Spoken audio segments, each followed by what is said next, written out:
오늘 우리 나눌 말씀은 마가복음 8장입니다.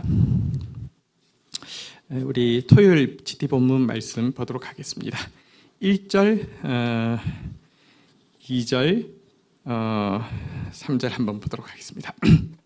1절, 그 무렵에 또 큰 무리가 있어 먹을 것이 없는지라 예수께서 제자들을 불러 이르시되 2절 읽겠습니다. 시작. 내가 무리를 불쌍히 여기노라.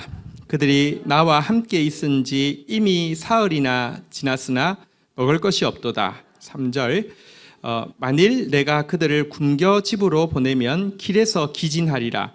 그 중에는 멀리서 온 사람도 있느니라.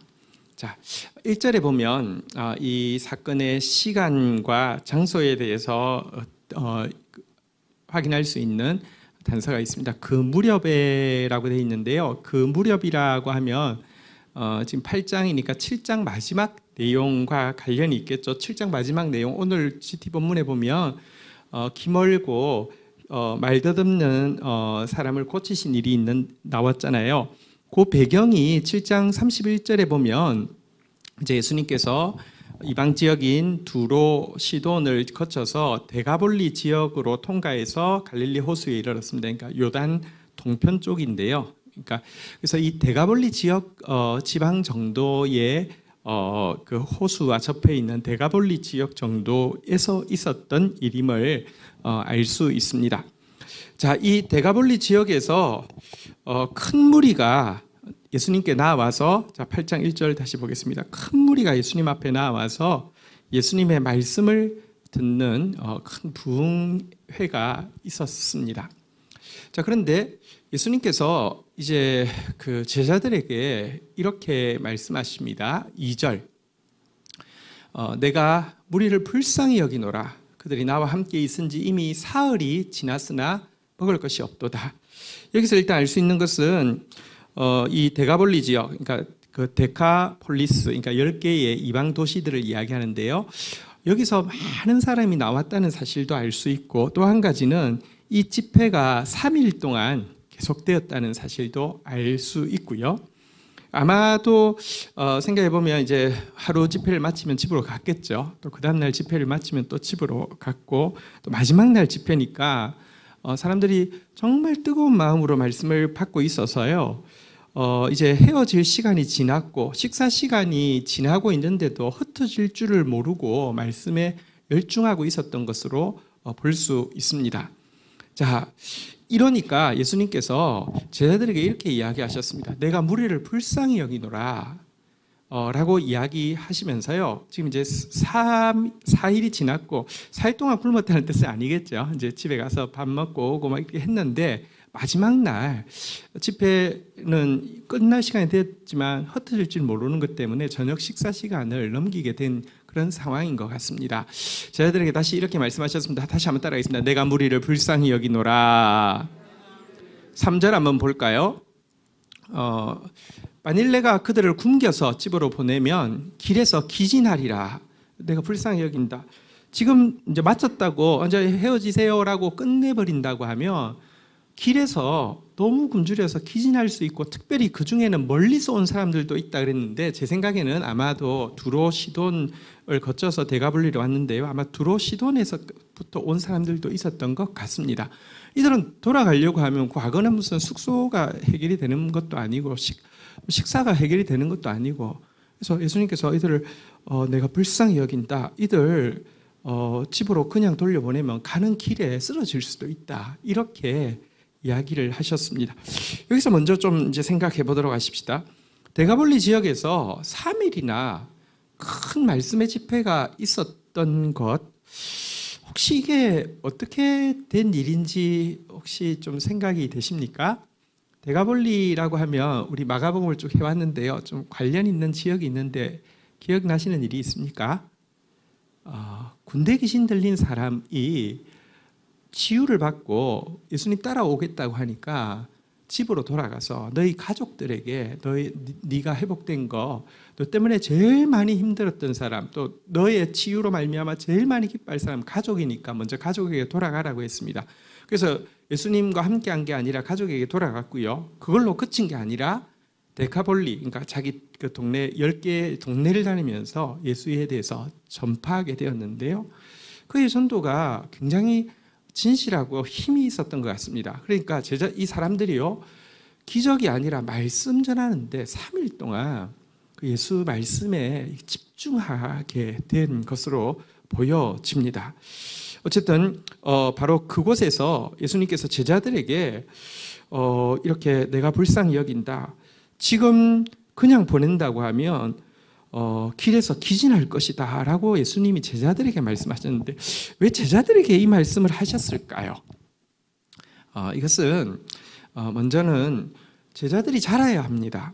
제자들이 예수님의 능력에도 자라가야 하고 예수님의 마음에도 자라가야 하는데, 여러분, 제자들이 무슨 주머니 속에 이렇게 그 쌈짓돈이 있어서 그 돈 내놔라는 게 아니잖아요. 제자들이 뭔가 할 수 있는 능력이 있어서 상담받는 것도 아니잖아요. 예수님이 왜 이렇게 하십니까?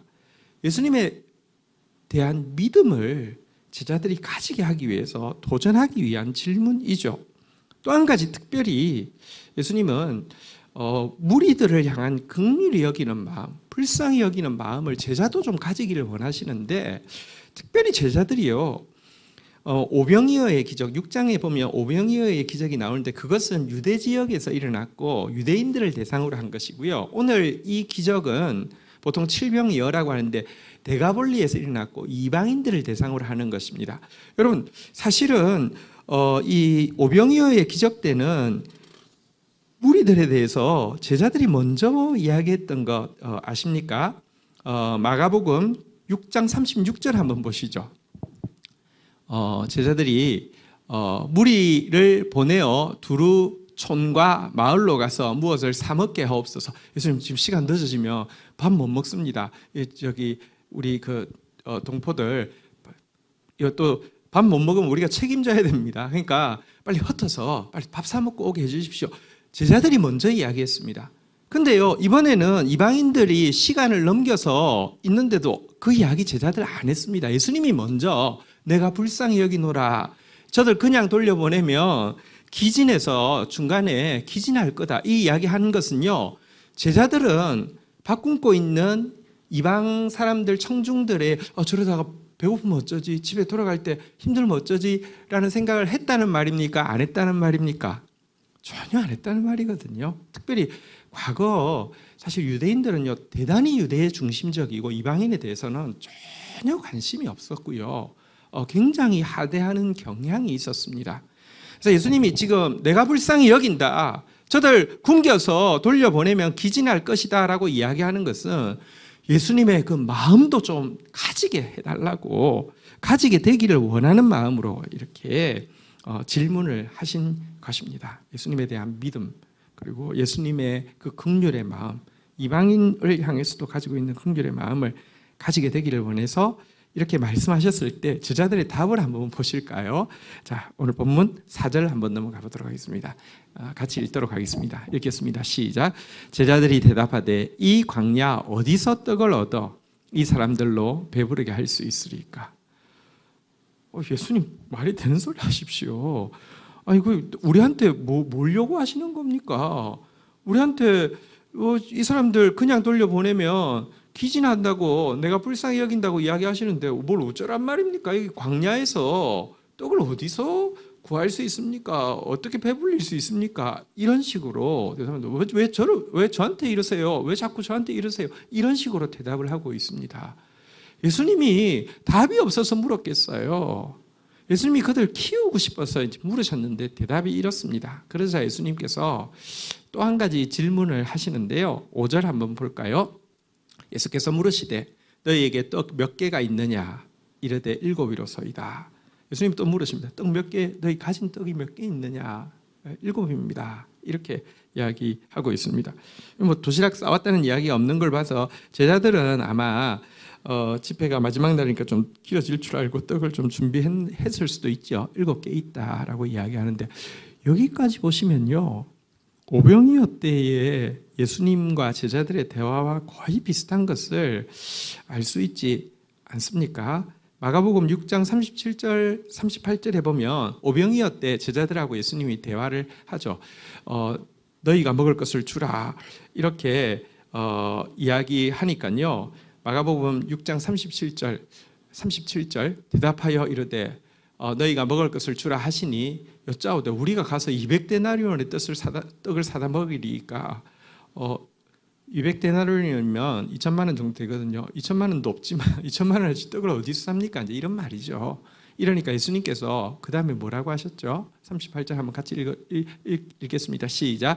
이르시되 너희에게 떡 몇 개가 있는지 가서 보라 하시니 알아보고 이르되 떡 5개와 물고기 2마리가 있더이다 하거든요.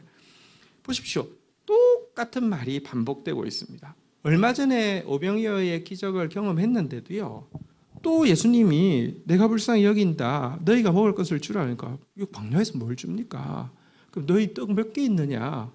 7개밖에 없는데요.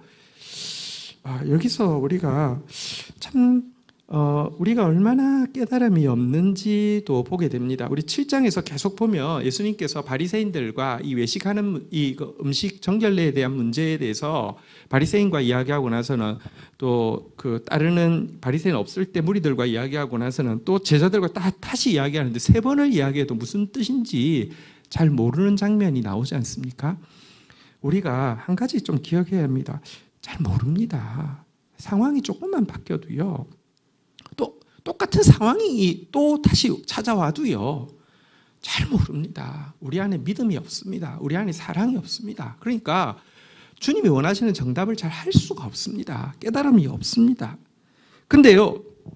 여러분 예수님께서 똑같은 말을 계속 지금 반복을 하시면서 교육을 시키고 있습니다. 될 때까지 교육시킬 겁니다. 괜찮습니다. 주님 앞에 머무르기만 하면 자기가 모른다는 사실을 알고 주님 앞에 서기만 하면 거듭거듭 말씀해 주실 것이고요. 결국은 예수님 제자들이 정말 주님을 속마음까지 아는 존재들로 바꾸어 주셨지 않습니까?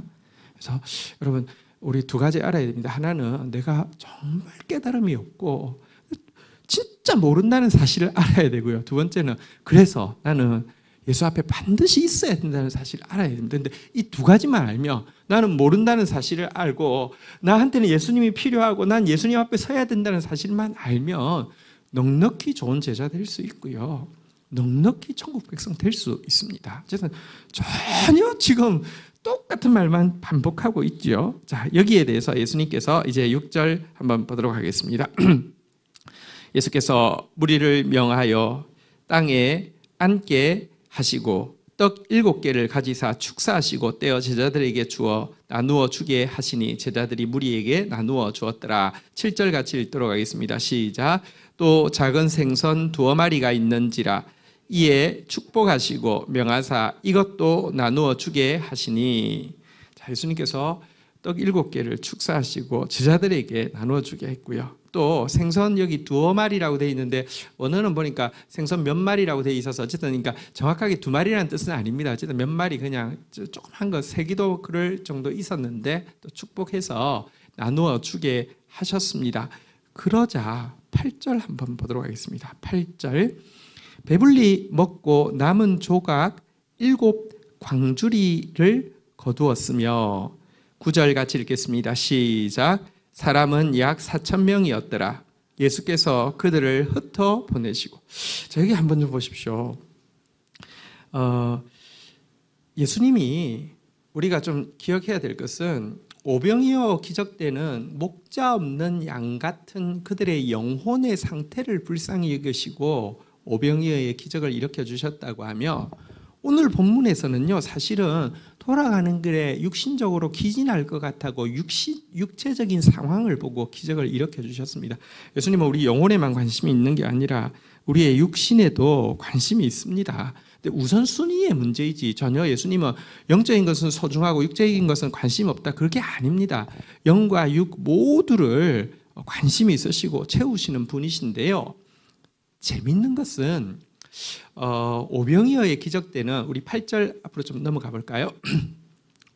지금 7병2어라고 보통 이야기하지만 8장 8절에 보니까 먹고 남은 것이 얼마였다고요? 7강줄입니다.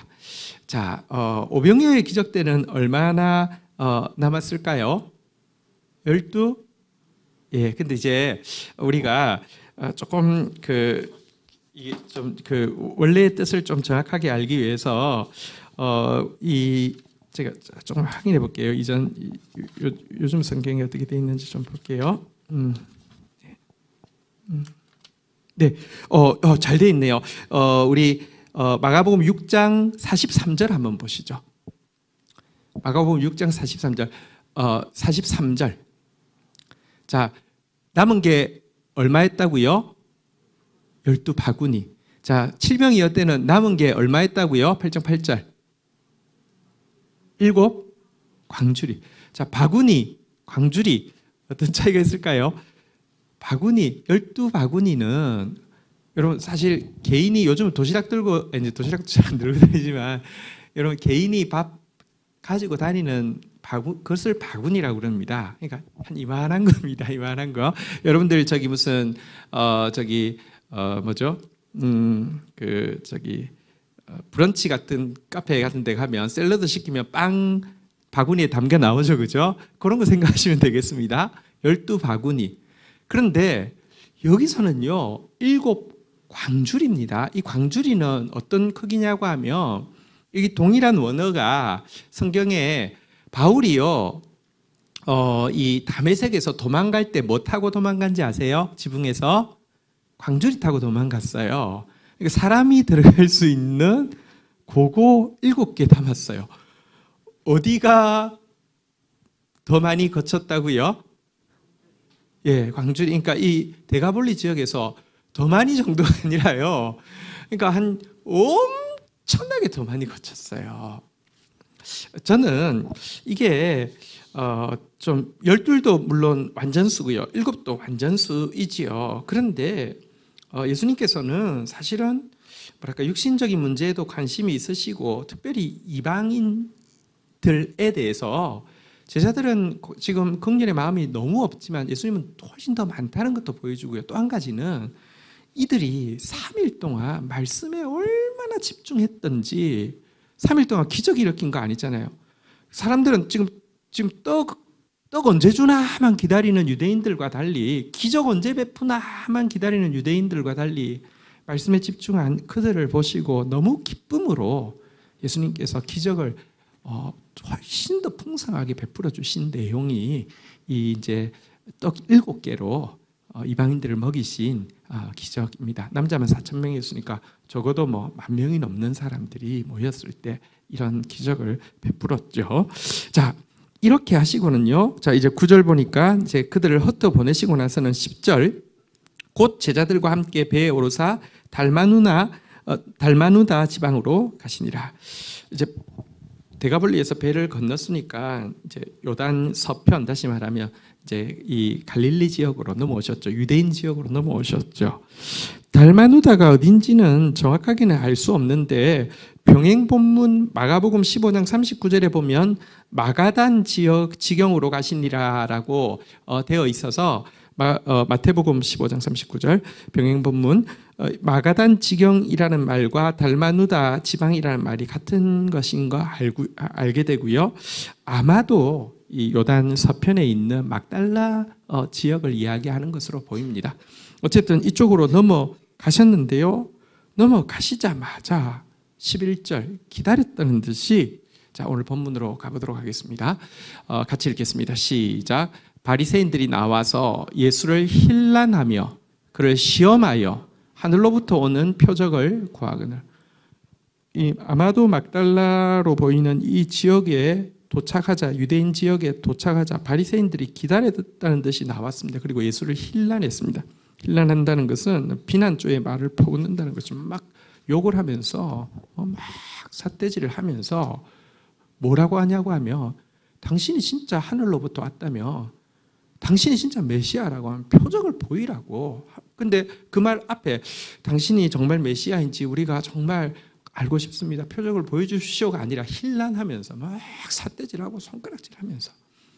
당시 뭐 SNS가 있는 건 아니지만 여러분 이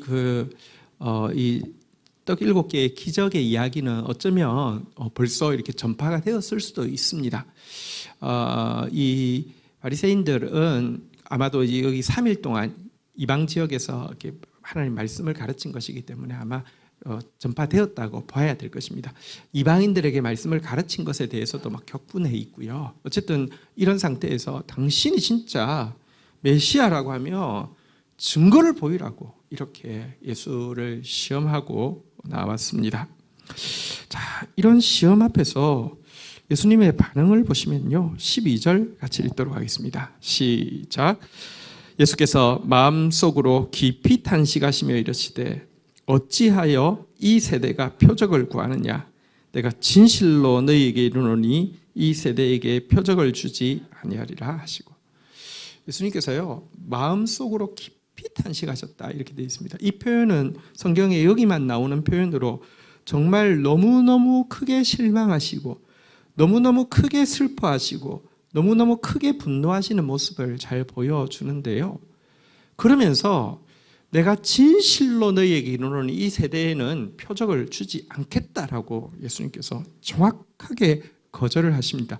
거절을 하실 뿐 아니라 당신이 거절하셨다는 것을 행동으로 표출하기 위해서 그 다음 절 한번 볼까요? 마지막 절입니다. 읽겠습니다. 시작. 그들을 떠나 다시 배에 올라 건너편으로 가시니라. 예수님께서 그들과 상종하지 않겠다고 거절하시고는 배 타고 그냥 반대편으로 건너갔습니다. 물론 이번이 또 이방으로 갔는지는 모릅니다. 왜냐하면 요단 동편 쪽에도 북쪽에 보면 가버나움을 비롯해서 유대 지역이 있습니다. 뭐 이쪽으로 가셨을 수 있는데요. 어쨌든 이들과 상종하지 않겠다는 것을 행동으로도 표출할 정도로 극심한 실망과 슬픔과 분노를 표현하고 있습니다. 사실 예수님이 이미 유대 지역에서 구약에서 예언된 메시아만 할 수 있다고 하는 기적들이 있습니다. 예를 들면 이제 안전병이가 일어나고 이렇게 눈먼 자가 다시 보게 되고 이렇게 죽은 자가 살아나고 뭐 이런 이제 기적들이 있는데요. 예수님이 이미 메시아임을 증언하는 기적들도 보여주셨고요. 뿐만 아니라 성경에 예언된 수많은 예언들을 말씀을 통하여서도 또 풀어주셨습니다. 아무 소용이 없었습니다. 여러분, 그들은 성경 전문가들입니다. 소용없습니다. 성경 전문가에도 하나도 들리지 않습니다. 마음이 교만한 사람에게는요, 진리는 절대 들어가지 않습니다. 박사학위가 뭐 10개 있어도 소용없습니다. 절대 들어가지 않습니다. 성경은 신비입니다. 겸손한 자에게는 기가 막히게 찾아 들어가지만 마음이 교만하며 들어갈 수 없고요. 부드러운 밭에서는 기가 막히게 자라지만 딱딱한 밭에서는요 절대 자라지 않는 것이 하나님의 말씀입니다. 그러니까 전혀 예수님이 표적을 안 보여주신 것이 아니죠. 아무리 보여주셔도 소용없습니다. 그러니 다시는 표적을 보이지 않겠다라고 거부하고 있습니다. 기억하십시오. 성경에 보면 하나님을 시험하지 말라는 표현도 나오고요. 반대로 하나님을 시험하여 보라는 표현도 나옵니다. 하나님 시험하면 안 된다라고 막 이야기하는데 성경에 보면 하나님 시험하라고 도전하고 있기도 합니다. 차이가 뭐냐고 하면요. 믿기 싫어서 시험하는 사람이 있습니다. 이래 주신 이거 해보면 한번 생각해 볼게요. 그거 보여주면 저거 해보면 한번 생각해 볼게요. 저거 해보면 생각해 볼게요. 안 믿고 싶어서 시험하는 거 하나님이요. 그 사람의 인정을 바라고 계속 쇼하듯이 표적 보여주지 않습니다. 어릴 때 한두 번 보여줄 수 있지만 거절하시고 건너가십니다. 버스 떠납니다. 그런데요. 믿고 싶어서 아직 연약해서 잘 몰라서 시험하는 경우는요. 하나님 반드시 응답해 주십니다. 도리어 기뻐하십니다. 하나님은요.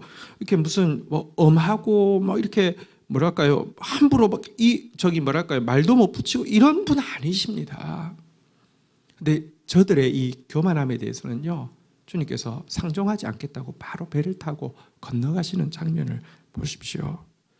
어쨌든 우리 겸손한 사람 되면 주님 떠나시지 않지만 교만하면 주님 아무리 오시라고 해도 가실 수가 없습니다. 꼭 기억하셔야 되겠습니다. 성경에 보면 여기서는 이제 표적을 행하지 않겠다고 이야기했지만 바리새인들이 그 이후에도 계속 예수께 나와서 당신이 메시아라면 표적을 보여달라고 계속 요구하십니다. 그때 예수님께서 이렇게도 말씀하셨습니다. 동일한 말씀이지만 조금 다르게 이렇게 말씀하신 적도 있습니다. 마태복음 12장 39절 40절 한번 보도록 하겠습니다. 마태복음 12장 39절 40절 최종 표적. 예수께서 대답하여 이르시되 악하고 음란한 세대가 표적을 구하나 선지자 요나의 표적밖에는 보일 표적이 없느니라 라고 이야기하면서 표적을 보여주지 않겠다라고 이야기하시면서 요나의 표적만 보여주겠다라고 이야기했습니다. 요나의 표적이 무엇일까요? 이어지는 40절 보도록 하겠습니다. 같이 읽겠습니다. 마지막 구절입니다. 시작. 요나가 밤낮 사흘 동안 큰 물고기 뱃속에 있었던 것 같이 인자도 밤낮 사흘 동안 땅속에 있으리라. 당신의 죽으심에 대한 그 예언과, 그러나 요나가 3일 있다가 고래 배 밖으로 나왔잖아요. 그죠? 사흘 동안 땅속에 있으리라는 것은 사흘 후에는 부활하신다는 뜻이죠. 죽으심과 부활에 대한 표적 외에는 다른 표적 보여주지 않겠다라고 이야기했는데요. 여러분, 이 요나의 표적, 곧 그 메시아의 죽음과 메시아의 부활의 표적은 첫 번째, 여러분, 메시아를 죽인다는 것이잖아요. 인간이 메시아를 죽인다는 것이잖아요. 여러분, 인간은요, 아니 권지현은, 우리는요, 지금 예수가 오셔도요, 예수 죽일 존재라는 사실을 알아야 됩니다. 그 정도로 죄인입니다. 이 개선 가능한 죄인이 아니라 전적으로 타락한 죄인입니다. 우리 안에 있는 죄성은요, 예수님 뭐 조금 견디다가 결국 죽여버리고야 마는 존재라는 사실을 절대로 부인하면 안 됩니다. 이거 실제입니다. 이건 뭐 내가 겸손한 척 하기 위함이 아니라 나는 예수를 죽여도 계속 죽일 존재입니다. 그 정도로 완악함을 예수의 메시아의 죽으심은 보여주는 것이고요. 그럼에도 불구하고 부활하신다는 것은 그런 철저한 죄성을 가졌음에도 불구하고 우리의 구원을 포기하지 않고 우리에게 구원의 길을 열어주시는 하나님의 사랑을 상징합니다. 인간의 철저한 죄성과 그것을 뛰어넘는 하나님의 사랑에 대한 상징이 요나의 표적, 예수 그리스도의 죽으심과 부활입니다. 그리고 이것만이 우리에게 주어진 가장 분명한 표적이 되어지는 것입니다. 오늘 우리 읽었던 떡 7개의 정식의 기적 을 통하여서 우리에게 다시 한번 예수 그리스도를 향한 믿음과 또 특별히 다른 사람들을 향한 긍휼, 이방인을 향한 긍휼, 나와 별로 상관없다고 생각하는 사람들을 향한 긍휼의 마음이 나에게 있는지 한번 좀 살펴보시고요. 또 모르고 또 틀려도 괜찮습니다. 내가 모른다는 사실만 알면 많이 아는 겁니다. 예수 떠나면 안 된다는 사실만 알아도 정말 많이 아는 겁니다. 그리고요, 그분 앞에서 이 바리새인들과 같이 믿기 싫어서 힐난하고 시험하는 자의 무리가 아니라 믿고 싶어서 어린 아이처럼 매달리고 시험하는 자의 무리에 속하다가 메시아를 죽일 만큼 악한 우리의 죄에도 불구하고 부활하심으로 말미암아 구원의 길을 열어놓으신 하나님의 사랑을 나의 것으로 경험하는 저와 여러분들 되기를 주의 이름으로 축복합니다. 주신 말씀 붙잡고 우리 주님 앞에 나가서 기도하는 시간, 같이 찬양하는 시간 가지도록 하겠습니다. 주님의 마음을 가진 자 찬양합니다.